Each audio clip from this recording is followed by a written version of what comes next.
Hi friends, आप देख रहे हैं फिल्मी खिचड़ी। मैं हूं रूना आशीष और इस हफ्ते इनफैक्ट इस वीकेंड पे इंडियन आइडल कैसा रहा और क्यों कुछ लोग नाराज़ हैं इस वीकेंड के इंडियन आइडल पे, ये सारी बातें होने वाली है अगले कुछ मिनटों में।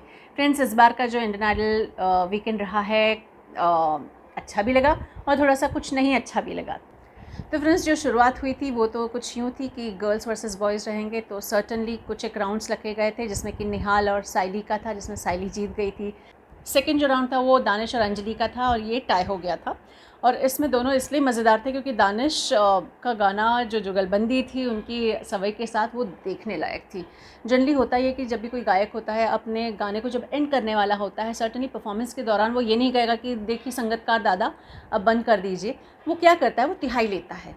अब ये चीज़ डांस में भी, कथक में भी होती है, तो कथक और क्लासिकल सिंगिंग दोनों में तिहाई ली जाती है ताकि संगतकारों को समझ में आ जाए कि भाई अब सिंगिंग ख़त्म होने वाली, गाना ख़त्म होने वाला है।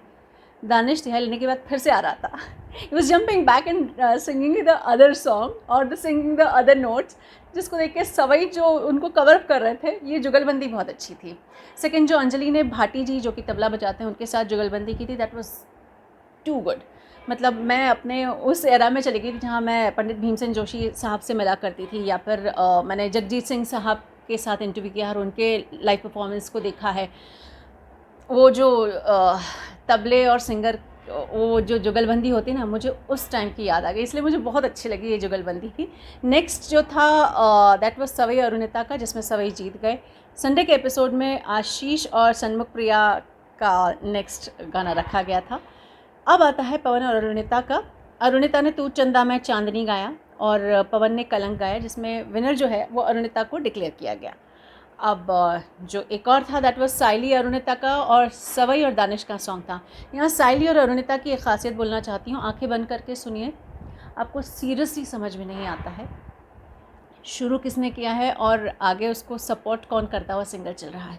दोनों एक जैसा होता है लेकिन फिर भी एक जैसा नहीं होता है, कुछ दोनों में अलग आता है और कुछ एक सा होता है, वो मैजिक होता है, मुझे ऐसा लगता है। फ्रेंड्स, एक बात जो मैं कह रही थी कि कुछ एक लोग नाराज़ या नॉट सो हैप्पी हैं, वो इसलिए भी हैं क्योंकि पवनदीप के फेस पे वो केक लगा दिया गया था और उनके फैंस को पसंद नहीं आया।